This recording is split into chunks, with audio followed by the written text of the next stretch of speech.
Damos inicio a la edición de esta semana de su programa Síntesis. Y en el día de hoy contamos con la presencia de Eduardo Balcácer, quien es publicista, mercadólogo, consultor de comunicaciones estratégicas y director general de New Link en República Dominicana. Eduardo, gracias por estar con nosotros.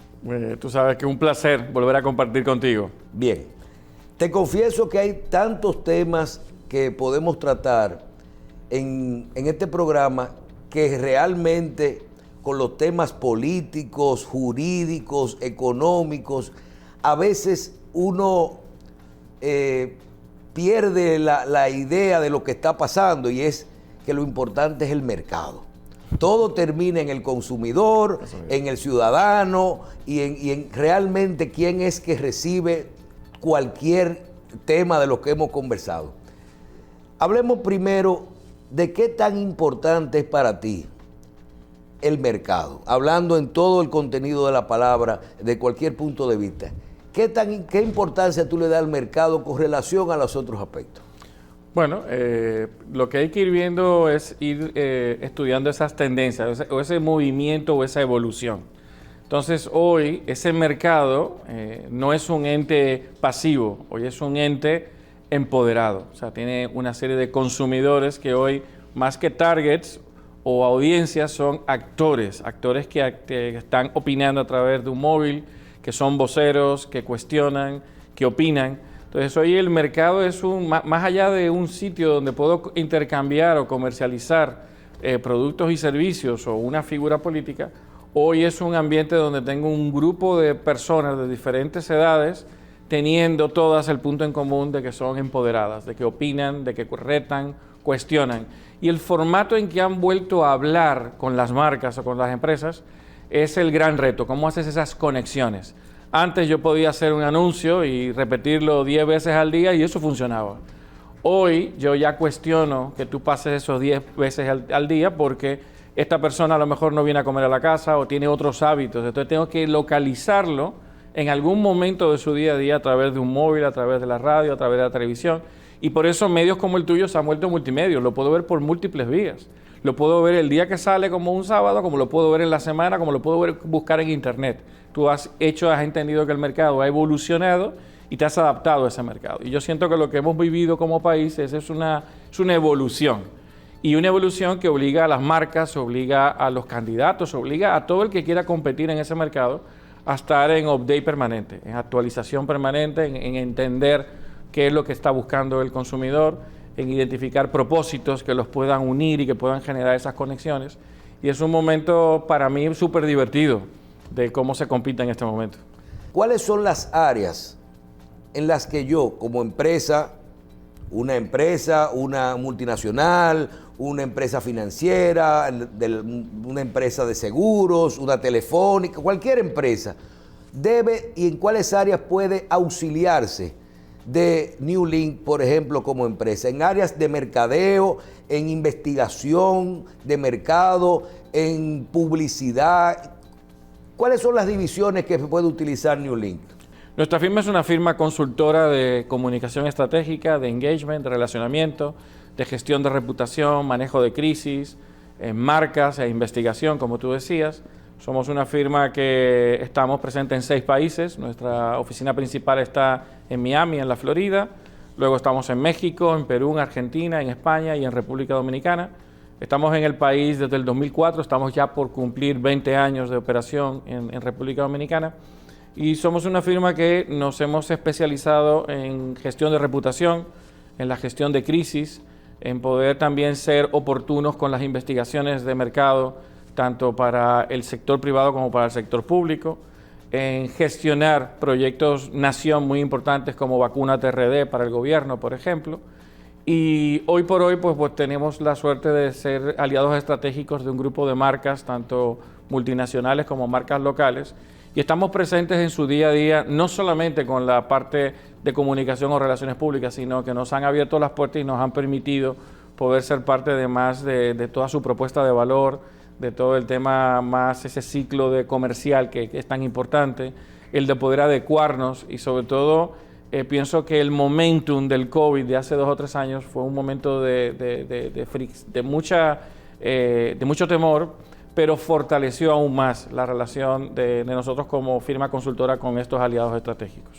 Cuando tú hablas de una cantidad de, yo le digo, de divisiones o de áreas que trabaja una empresa, como uno estaba acostumbrado o a manejar, tener un director de mercadeo, una persona que te manejaba tal vez la publicidad, si tenías que hacer algo te buscaba un diseñador o un creativo que te hacía algo. Luego vinieron las publicitarias te preparaban las campañas y esas campañas entonces o te la colocaban directamente o también te hacían la colocación o tú la gestionabas por otro lado. Luego vinieron los brokers de publicidad y todo esto. La integración hacia nuevas áreas que te oigo mencionar, como la marca, las relaciones públicas, gestión de damage control, ¿cómo se llama? Muy bien, muy bien, muy bien. Los daños que pueda tener en la imagen. ¿Cómo se integra todo esto? ¿O son realmente servicios totalmente separados para cada momento? Tienen que ser complementarios, tiene que ser una respuesta. La parte de agencias publicitarias construyen el valor de una marca, te construyen la parte institucional o la parte comercial o promocional, te pueden manejar lo que es cómo me posiciono dentro del mercado. En una parte de una consultoría más particular como la que hacemos nosotros, hoy vives en un mundo donde hay un grupo de actores alrededor tuyo que va más allá de tu consumidor final. Tienes reguladores, tienes sector gobierno, tienes la municipalidad, puedes tener dentro de tu consumidor un grupo también de segmentos muy particulares. De hoy son tan famosos los centennials o los millennials como los de generación X, por ejemplo. Tienes gremios, tienes la competencia. Entonces, las firmas consultoras nos ayudamos a nuestros aliados estratégicos a interactuar, a comunicarse con todos estos grupos de actores. Y luego los mercados, las situaciones, generan crisis. Hay crisis que pueden ser muy ligadas a tu industria. En particular, hay industrias que tienen más riesgos y menos riesgos, y hay algunos que son fenómenos naturales que aparecen, que no puedes tener control sobre ellos, y hay otros que te pueden caer por otro tipo de impacto de otro país, como la guerra que tenemos ahora mismo en Ucrania, que estando tan lejos está afectando al mercado dominicano. Entonces, nadie estaba previsto para una pandemia y tuvimos que adecuarnos. Tú te adecuaste, yo me adecué, nos adecuamos y toda la gente que nos ve hizo cada quien su propia adecuación. Y lo que te digo que las firmas o las mismas agencias, cada una debe jugar un rol, pero tiene que ser muy complementario. Por eso muchas de las agencias publicitarias con las que están en operación acá trabajan también con estas firmas consultoras como la nuestra, trabajan también con las firmas de abogados, con los auditores, porque al final lo que estás construyendo es la reputación de una empresa, de una compañía o de una marca. Y cada quien tiene un rol en esa defensa de esa reputación. Eduardo, la pandemia detonó una serie de aspectos en el área de la tecnología y de las ventas y del mercado por internet, para hablar así. Sí. Y eso provocó cambios a su vez. ¿Qué tanto ha cambiado el mercado posterior a la pandemia y a esos cambios en el uso de la tecnología para las áreas que usted maneja? La tecnología nos salvó la vida, completamente. En términos de productividad, en términos de estudio, en términos de orientación, de entretenimiento, durante la pandemia. O sea, si no hubiéramos tenido la tecnología y no hubiéramos podido tener la adecuación tan rápida que tuvo el mercado dominicano a esos canales digitales, hubiéramos tenido un problema terrible. Yo siento que tuvimos una capacidad de un salto cuántico. Múltiples firmas consultoras como McKinsey proyectaron que el cambio mundial en la parte digital tuvo un salto de 5 años en la parte de digitalización. Antes de todo esto, ya la tecnología venía siendo un catalizador de cambio. La hiperconexión con la que vivíamos, tú andas con una tablet, andas con tu móvil, andas con la televisión, o sea, había una hiperconexión tremenda y un acceso a información brutal. Pero parte del trabajo remoto estaba muy focalizado en algunas áreas de servicio. Tú podías tener en el sector bancario, en telecomunicaciones, eran pocas áreas. En el momento que nos cierran, todos tuvimos que irnos a trabajar de manera remota. Todos volvimos al Zoom, la palabra Zoom se volvió algo dentro del vocabulario normal. Las videoconferencias, que antes era muy tecnológico, se volvió el día a día. El poder aprobar cantidad de cosas a través de un Zoom se volvió el día a día, las firmas digitales, porque no podías firmar un contrato de manera presencial, pues tenías que irte a la parte digital. Y como bien tú decías, la parte de formación educativa. Puede haber las lagunas que haya, puede haber las críticas o no al programa y al esfuerzo que se hizo en República Dominicana de poder salvar un año escolar, pero salvamos el año. Hay que hacer algunos reforzamientos, pero salvamos un año. De no tener clases a poder tener esto, siempre es mucho más asequible el poder tener acceso a algo que a nada. Y en las áreas por ejemplo, de mercadeo, de mercado, ¿cómo pueden haber, ayudan mucho los cambios que se dieron, sobre todo? Totalmente. Por ejemplo, en la parte de viajes al extranjero, nosotros lo hemos reducido a un 10%, de uno tener que ir a reuniones periódicas cada 2 o 3 veces al año a ciertas regiones. Nosotros manejamos desde República Dominicana, parte del Caribe y Centroamérica.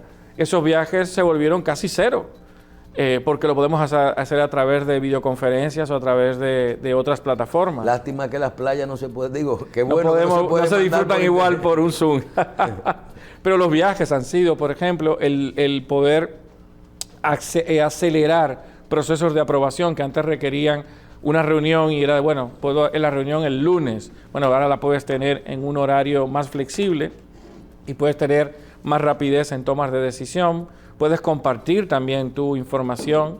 Y yo lo que siento, como lo hemos hablado muchas veces en nuestra oficina y como habla y lo concluye mi jefe, somos otros. Hemos vuelto siendo otros, siendo más sensibles con los temas de salud, siendo más sensibles con el tema del tiempo, siendo mucho más sensibles con el qué hace falta o no, si me tengo que reunir o no, y siendo mucho más confiado en los canales digitales, porque el dominicano tenía siempre el temorcito con los canales digitales, y hoy por hoy, bueno, tuvimos que depender de ellos. Y yo recuerdo la primera vez que hice el pedido a una de las cadenas de supermercado que de manera súper ágil adaptó para que pudieras hacer los pedidos. El primer pedido no llegó del todo bien. No llegaron los plátanos como a mí me gustan, no llegaron ciertas cosas. Pero ya el segundo comenzó a llegar mejor y ya a partir del tercero era como si yo fuera completamente. Y todavía hoy, cuando tengo que hacer rellenos en la casa, no tengo que ir y sacar tiempo y perder tiempo de ir presencial. Lo puedo hacer de manera digital y pasarlo a buscar a mi horario completamente. Entonces el dominicano se ha adaptado mucho a esta parte digital. Otra área que sufrió mucho fue, como tú decías, los bienes raíces. No solamente fue en Nueva York o en Europa, fue aquí también. Muchas oficinas se redujeron de tamaño porque hay áreas que puedes tener completamente remotas. Las áreas administrativas o de contabilidad, tú no las necesitas tener todas juntas, por ejemplo. En mi caso, yo tengo parte del personal que trabaja el monitoreo de medios, el área financiera y todo el área de call center, yo lo tengo fuera de la oficina. Tengo lo que es verdaderamente lo central. Todos mis ejecutivos de análisis, los de análisis de riesgo, los ejecutivos que trabajan las áreas más importantes dentro de la consultoría, los tengo presencial. Pero todo lo que son áreas de soporte, los puedo ver una vez a la semana y con eso funciona. El resto lo tengo de manera remota, tengo sistemas que puedo monitorear los avances, a qué hora empiezan a monitorear, tengo formas a través de tecnología de validar que están haciendo su trabajo y han funcionado perfectamente. En el área que trabajas, ¿qué desafíos tenemos? Bueno, hacia el futuro, o sea, ya estamos aquí, ¿cómo tú percibes el futuro y qué cosas tenemos que preocuparnos? Bueno, nosotros tenemos que, dentro de todo el tema, es poder incorporar que vivimos en un mundo que está continuamente actualizándose. Entonces hay retos interesantes en esa actualización de los mercados. Obliga mucho a conocer a nuestro consumidor. A mí me preocupa mucho, por ejemplo, todo lo que está pasando con la inteligencia artificial, la evolución que está tomando, la velocidad con la que va eso, donde te puedo hacer un montaje tuyo y mío en una cárcel ahora mismo, y tú y yo estamos aquí en un programa de televisión, pero a través de softwares puedes hacer y de realidades virtuales puedes hacer ese tipo de montajes. Los fake news o las noticias falsas que pueden influir tanto en el clima de un país o en el clima de una decisión. Pienso que hay una cantidad de información brutal que hoy generamos todos nosotros a través de nuestros consumos, que los niveles de privacidad siempre van a ser un reto, el de poder tener el control de toda esa data que generamos y de toda esa información que generamos. Somos un país que, aunque es una isla pequeña y la gente todavía se resiste a entender que aunque tenemos 48.000 kilómetros cuadrados, somos un país de primer mundo. Ya lo somos completamente. Somos la primera o segunda economía que más crece de toda América Latina. Tenemos todos los avances que tengamos. Tenemos una economía en crecimiento, el turismo, somos ejemplo en turismo, en temas de zona franca, en exportación, en tabaco, en béisbol, en música. O sea, somos ya un país líder en muchas áreas. Y cuando eso ocurre, tú comienzas a ocupar espacios que otros países ocupan. Entonces comienza a haber retos a la imagen país, al reto que tenemos. De igual forma, la paz social que necesitamos. Nosotros compartimos las islas, tenemos los dos contrastes, el país más pobre de toda América y uno de los países más ricos al lado, o sea, divididos por una frontera. Ese es un reto importante en aspectos de salud, educación, seguridad, paz social y sobre todo para poder atender mercados como el nuestro o el de ellos.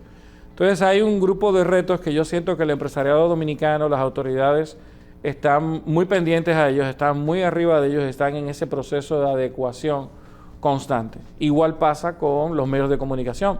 Tú te has ido diversificando igual que tu familia e igual que muchos de los colegas tuyos que han ido entendiendo cómo es la realidad de los medios y por eso tienen no solamente las transmisiones por televisión normal, sino tradicionales, sino que ustedes se han especializado también en las redes, han creado otros contenidos, han creado otros foros también relevantes para el consumidor.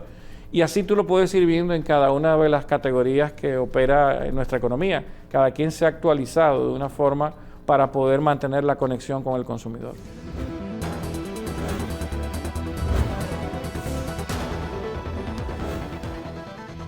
Eduardo, cuando iniciaste hablábamos de lo importante y de la relación ya que tiene el mercado directa, o sea, a través de las redes contestan, interactúan, todo el mundo participa. Es una conversación. Y acabas de los comentarios y acabas de hablar de noticias falsas. Desde mi punto de vista, uno de los mayores problemas, porque la noticia falsa no solo puede desinformar, sino daña reputaciones, total, daña campañas, te daña la historia, la vida, lo que tú has trabajado tu vida entera a cualquiera por una persona que decidió decir una simple mentira. Este problema, ¿cómo tú entiendes que debiéramos trabajarlo en el futuro? ¿Con regulación?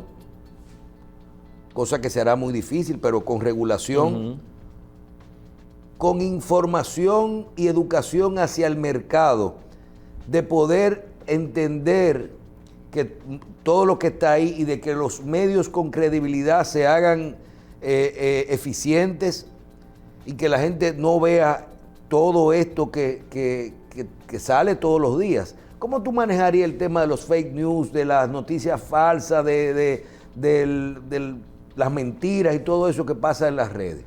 Mira, lo primero, tú tocaste dos puntos que yo coincido mucho contigo. Pienso que es una labor tanto de los medios como del consumidor. El consumidor tiene que entender que yo decido a quién le creo y a quién no le creo. Entonces el consumidor tiene un rol y tengo que tener mucho cuidado en el momento en que recibo una información, de dónde la recibo, de quién la recibo y si la puedo constatar. Y los medios tienen que fortalecer todo el aspecto de cómo asegurarse de que por una primicia no vaya a cometerse el error de dar una información falsa y de tener sistemas de consecuencias. Si un medio, un periodista, por quien sea, por el apellido o nombre que sea, comenta algún tipo de falta, tiene que haber un sistema de consecuencias bastante fuerte. Como tú bien dices, las regulaciones es muy difícil tú poder regular o penalizar todo esto. Yo hay unos casos que estoy estudiando en Europa que han estado ocurriendo, Turquía y la Comunidad Europea está buscando formas de poner algún tipo de control. Estoy interesado en saber cómo lo van a controlar para ver si es factible para poderse aplicar en República Dominicana y por conocimiento y por educación propia. Pero siento que debe haber mucho el empoderamiento de los medios de comunicación, de asegurar sus fuentes, no por dar una premisa salir a lo loco a decir cualquier tipo de cosa y no fomentar esa mala práctica. Y por otro lado, el poder que tenemos nosotros como consumidores de saber a quién le creemos y a quién no le creemos. Luego hay etapas, hay ciclos, tiene que entrar mucho el tema ético por parte de los actores que entran en el juego. En la parte política, por ejemplo, se vale competir, se vale utilizar los puntos que tú entiendas que tu contrincante tiene más débiles y atacarlos, pero nunca generando daños reputacionales o nunca entrando en aspectos que sean nocivos para la persona o que puedan generar algún tipo de desinformación que no es lo ideal. Al final yo siempre pienso que en esas desinformaciones y en esos esfuerzos, cuando el consumidor sabe que tú eres capaz de promocionar ese tipo de prácticas, pienso que pierdes más de lo que ganas. Ganas en el momento porque puedes generar algún cambio de alguna tendencia, pero al final pienso que dejas un legado muy negativo y creo que hoy por hoy, cualquier líder de opinión, cualquier artista, cualquier figura, cualquier comunicador debe tener muy claro cuál va a ser su legado, con qué me voy a recordar.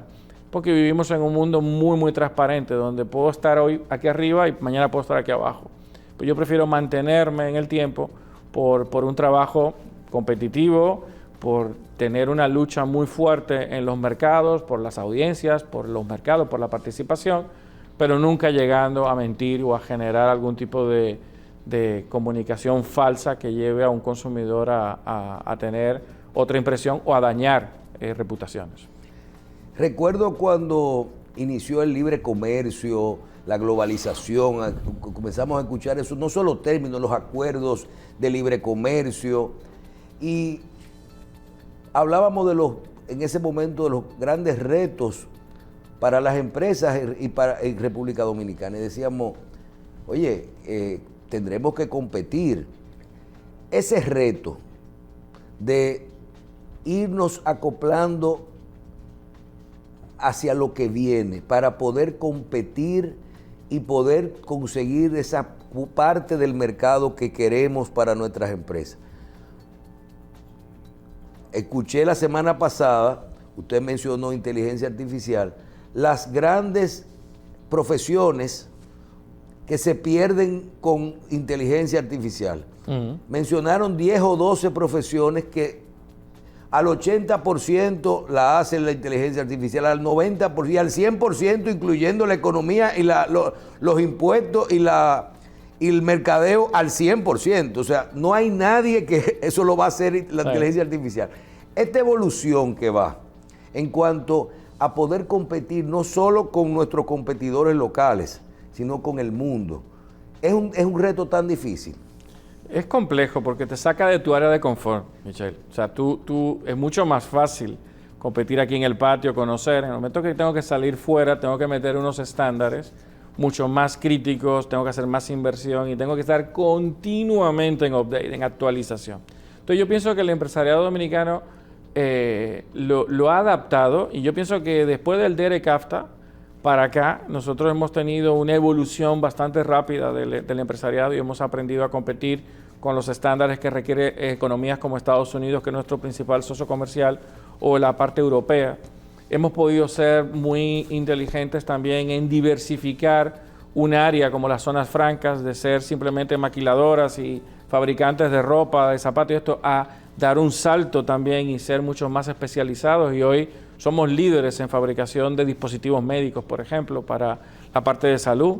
Entonces yo pienso que hemos ido poco a poco haciendo esas evoluciones, y uno de los retos que tenemos de cara a los próximos 10 años es el poder competir en conocimiento, en desarrollo de tecnologías, de nuevas herramientas, de poder competir también en un mundo donde hoy la creación de softwares, la creación de aplicaciones, la creación de cantidad de plataformas digitales es fundamental para hacer cualquier tipo de negocio. Entonces, ese va a ser un siguiente salto que vamos a tener. Vamos a enfrentar retos como los que estamos enfrentando ahora con el tema del arroz, por ejemplo, con los temas del DERECAFTA.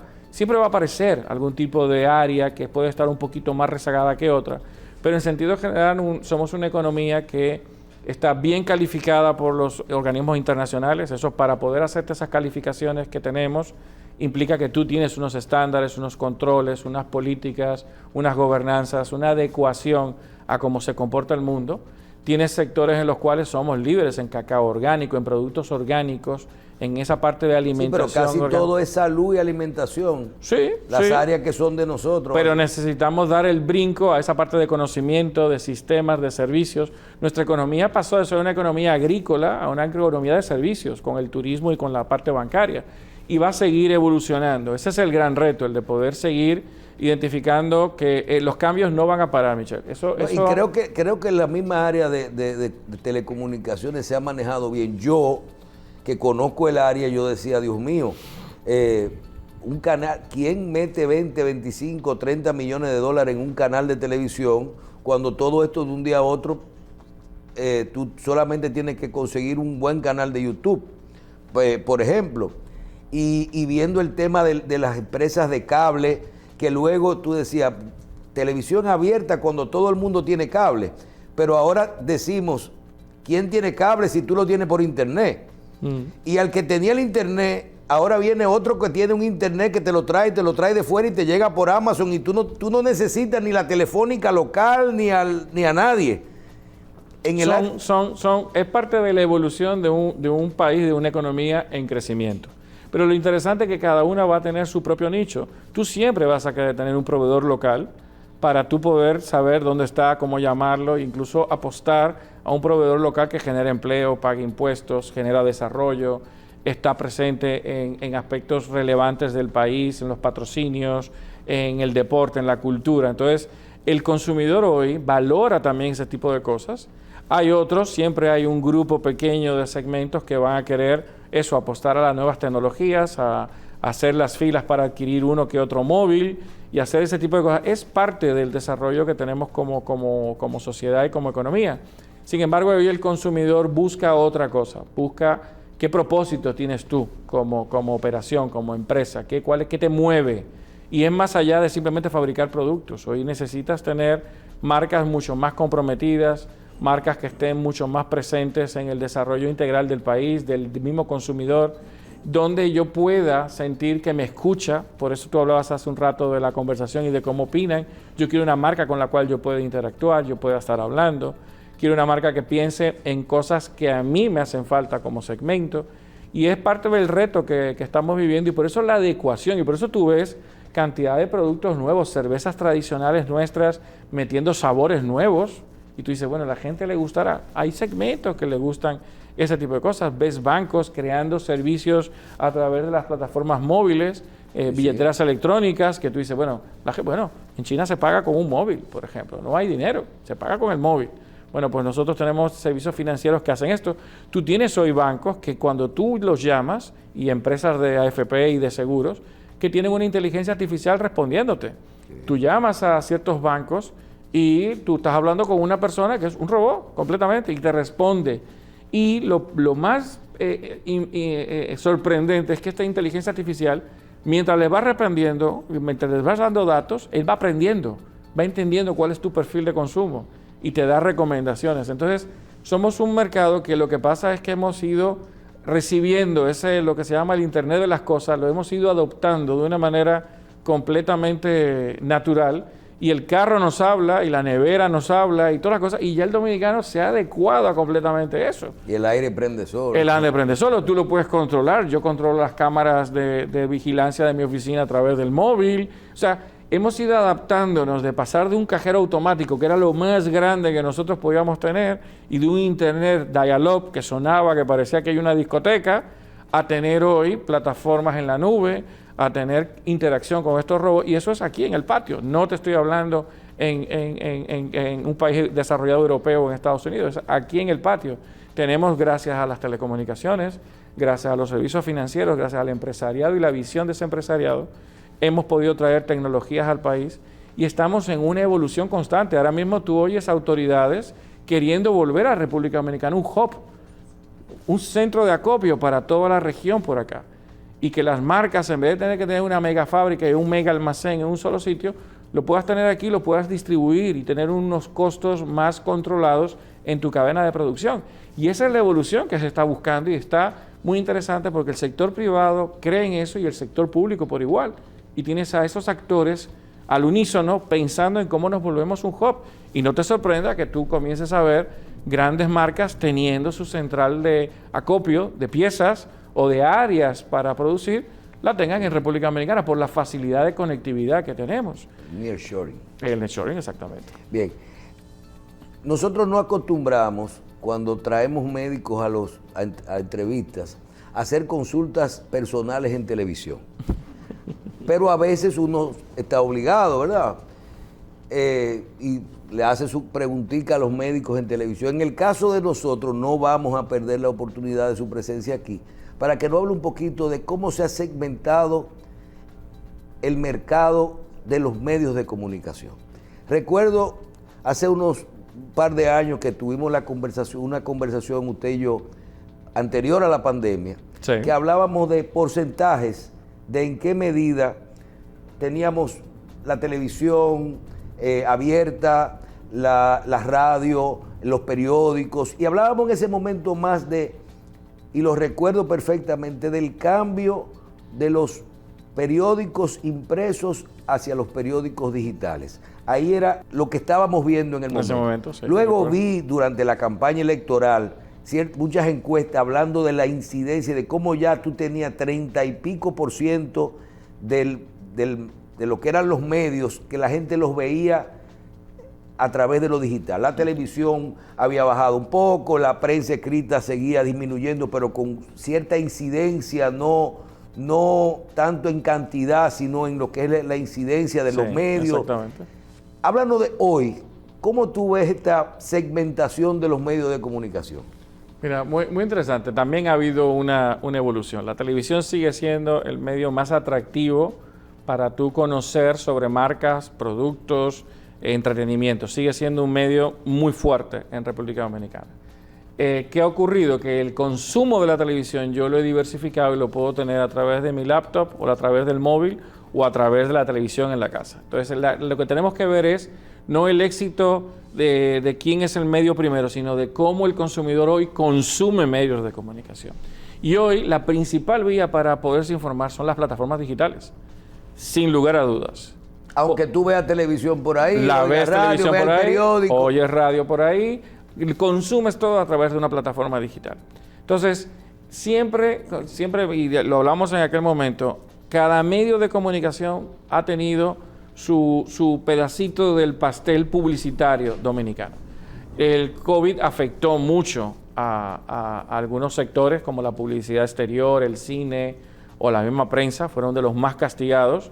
La televisión y la radio tuvieron un boom tremendo durante el COVID porque estábamos clausurados en la casa. Sin embargo, como bien tú decías, la prensa sigue siendo un medio que genera opinión e incidencia.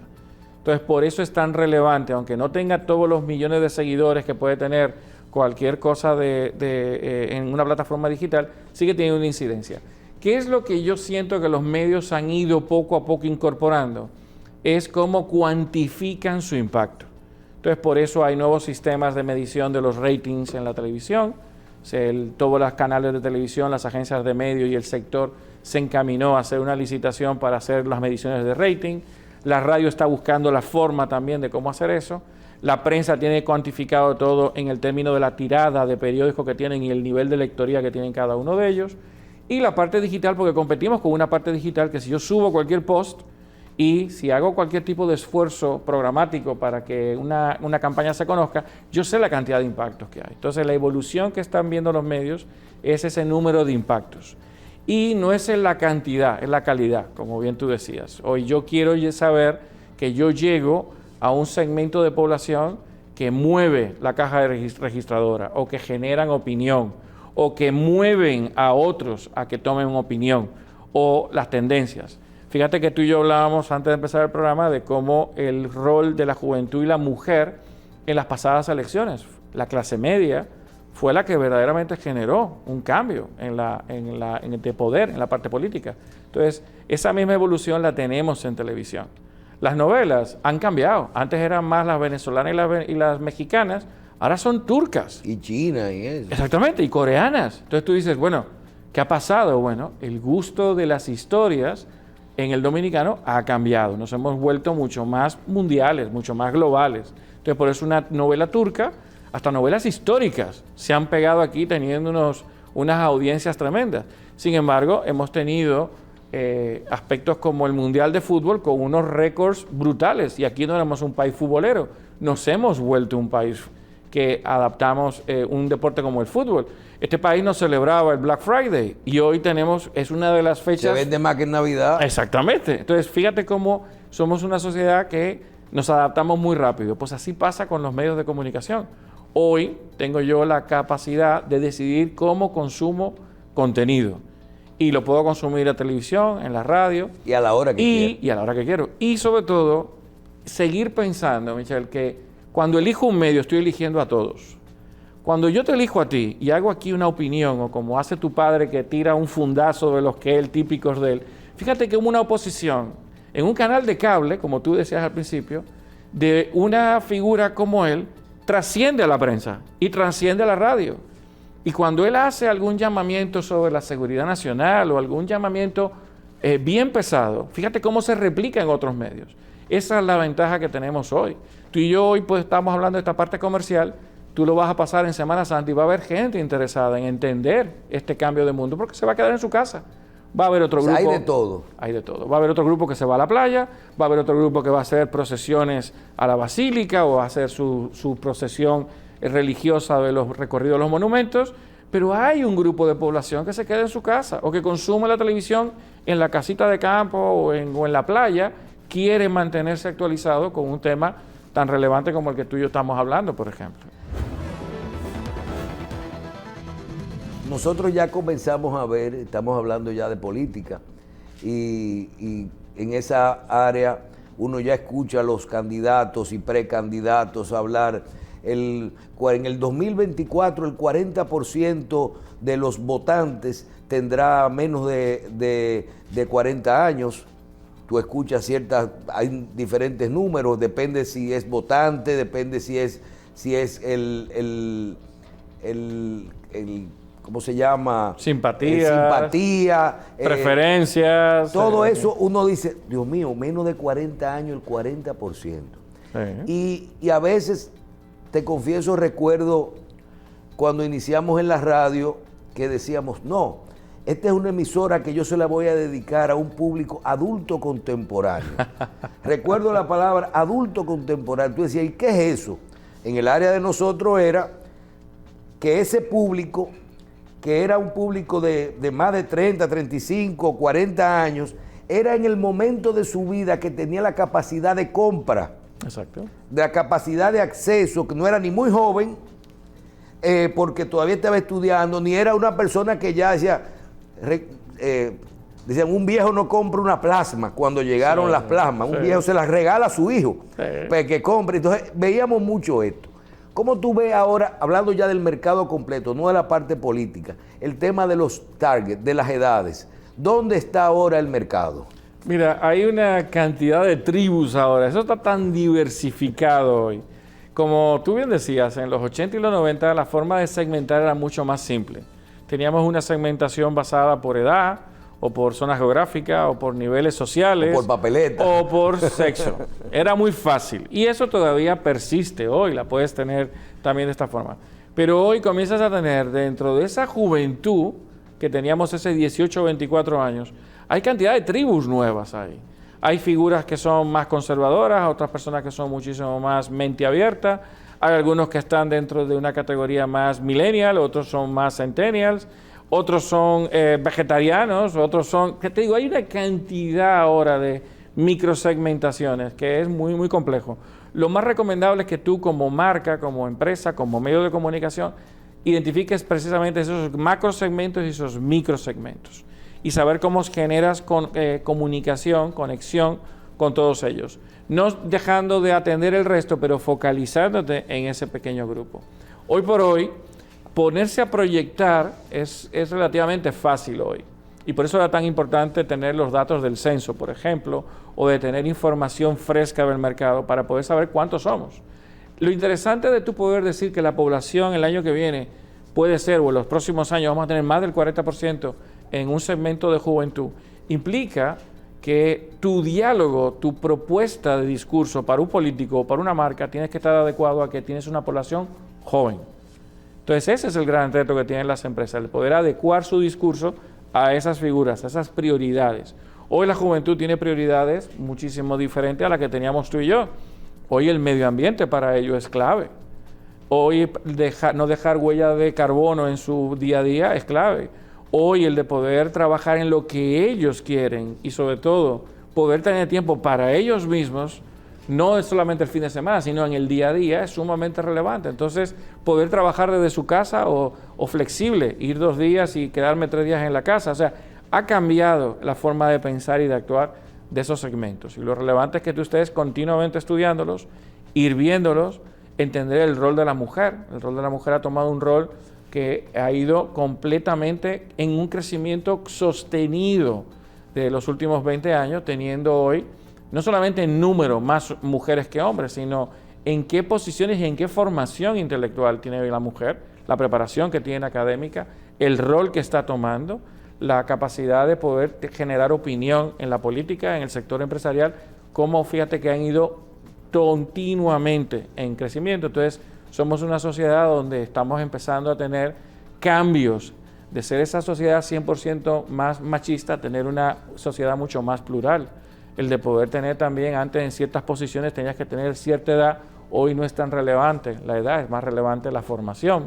¿Cómo se determina el tema de si hay un exceso o no de medios en República Dominicana y dónde uno debe de tener, ya como empresa, como marca, de tener presencia? Nosotros aquí tenemos en nuestro país, recuerdo cuando teníamos 10 periódicos impresos al día, cuando teníamos asignados todos los canales pares hasta el 13 y luego uno cada uno, todos los impares hasta el 59, una emisora de radio cada 200 MHz, y todo eso sigue, pero en adición ahora tenemos 1.000 o 2.000 periódicos digitales diarios con contenido en República Dominicana, más todos los influencers, los medios de comunicación y todo eso. ¿Es que hay un exceso de medios o qué uno debe de hacer? ¿Cómo uno se enfoca hacia dónde dirigir sus productos para a qué mercado? Mira, la tendencia de tener esa hiperconexión también a través de los medios, eso tiene dos puntos. Pero aquí no hay presupuesto para eso. Ahí voy. Los presupuestos de las empresas no han crecido al mismo ritmo de la cantidad de medios. Y luego también la cantidad o la capacidad que tenemos nosotros de consumir información también tiene un límite, tiene un tope. Entonces, nosotros tenemos que identificar, y para eso están los estudios, para eso están las empresas que miden cuáles son las preferencias, y entrar en priorizar. Y saber que en el pasado, como bien tú decías, había 5, 6, 10 periódicos, podía tener presupuesto para todos. Hoy a lo mejor puedo subir a 20 o a 30 o a 40, pero van a quedar 100 fuera. Claro. Tienes que convivir con la cosa de que no vas a ser simpático para todos al mismo tiempo, sino vas a tener que tratar de focalizar en cuáles son tus segmentos y tu esquema de interés para tus consumidores. Eduardo, hablaste de mediciones. Tipos de encuestas, ¿son creíbles las encuestas? ¿Cuándo hacer unas encuestas y para qué hacer encuestas? Mira, las encuestas son una herramienta, Michelle. Son una herramienta que uno puede utilizar cuantas veces tú quieras y en la periodicidad que tú requieras dentro de tu planificación estratégica, seas un producto o seas un político. ¿Qué pasa? Mientras se van acercando momentos de verdad relevantes, tanto para tu marca o para un político, tú vas acortando los tiempos y las haces más periódicamente. Entonces, hoy tienes la diversidad de que antes tenía que ser en papel, cara a cara. Hoy tienes múltiples vías. Hoy puedo hacértela a través de las redes sociales, puedo tener a través de llamadas telefónicas, puedo hacer focus group. Hay multiplicidad de formas de poder capturar información. Tú vas a ir viendo ahora mismo cómo han ido saliendo algunos grupos haciendo encuestas de proyecciones políticas. Todavía es muy pronto, en un año. Hoy lo que están midiendo mucho es preferencias. Puedes estar valorando un candidato más que otro, pero todavía es muy pronto. Todavía ninguno de ellos ha salido a confirmar. En algunos casos sí ya tienen su candidato, pero los otros candidatos todavía no han salido oficialmente. ¿Pero son confiables las encuestas? Totalmente, lo único... ¿O hay encuestas que se hacen para crear una percepción, encuestas que tú haces de trabajo? Va a depender la pregunta y cómo tú sesgues esas preguntas. ¿Y se manejan las encuestas, los resultados con la pregunta? Claro que sí. Tú una pregunta te puedo llevar a contestar de cierta forma, o utilizando algunos nombres yo puedo falsear porque a lo mejor tú conoces a una figura como un apodo, yo te tiro el nombre y tú dices, bueno, no lo conozco. Entonces yo concluyo que esa persona que en el mercado es conocida por ese apodo, no lo conoce nadie. Y esto no es la verdad. Tú condicionas mucho por las preguntas. ¿Qué ocurre? La pregunta influye muchísimo en ese resultado y lo que yo siempre recomiendo es vea la muestra, vea la cantidad de personas que usted está entrevistando, chequeen la ficha técnica, tómense el tiempo de leerla rápidamente, de ver los márgenes de error, ver dónde se levantó, ver el día que se hizo. Hay días en los cuales, Michelle, tú estás muchísimo más propenso a ser, hoy viernes nos hacen la pregunta y un día de fin de semana vamos a estar mucho más relax versus un día en la semana que a lo mejor estamos mucho más tensos. Igual pasa cuando hay situaciones difíciles en el país. O te preguntan en un tapón, no es lo mismo que eso. Exactamente. O si tú acabas de pagar el supermercado, no es lo mismo. Totalmente, lo entendiste perfectamente. Entonces tú tienes que tener esos cuidados porque si no, esa pregunta o esa situación o esa encuesta comienza a tener unos matices que no son la representación de toda la realidad. Pero tenemos que acostumbrarnos a que es una herramienta, es algo que comúnmente se utiliza en la parte política. Tú vas viendo, yo recomiendo mucho que vean las tendencias, cómo han sido más certeras unas que otras, algunas firmas más que otras. Y es un documento de estudio súper interesante para nosotros, tú como medio de comunicación y yo como consultor. Es un documento de mucha riqueza, de mucha información, te da tendencias, preocupaciones, qué es lo que está la gente opinando, qué aspectos le preocupan y puedes comparar qué ocurre en el sur, qué ocurre en el este, qué ocurre en el norte, qué ocurre en la capital. Te da mucha información muy rica, más allá de un número, de si yo estoy arriba o yo estoy abajo. Te da mucha data importantísima al candidato o a la misma empresa para poder seguir trabajando y generando multiplicidad de iniciativas a través de esos resultados. Bien, la parte política. Usted que conoce tanto el mercado electoral, que hace evaluaciones, que ve eso, ¿cómo ve la cosa? Bueno, hoy tenemos números. No, hay multiplicidad de números. Ahora mismo, si tú agarras todos los resultados de las últimas encuestas, posicionan al presidente de la República en el primer lugar dentro de las preferencias. Y es parte de un reconocimiento a la labor que él ha hecho, a su trabajo que ha hecho, él con todo su equipo y todo su gobierno. Tú puedes ver que hay porcentajes, unos más altos, otros más bajitos, pero en la gran mayoría todos lo ubican en una primera posición. Cuando analizas otras encuestas de la región, lo califican siempre entre los primeros 3 en popularidad y en aceptación, muchas veces solamente detrás de Bukele, el de El Salvador. Entonces, si tú analizas un poco... todos esos números que vemos siempre son así.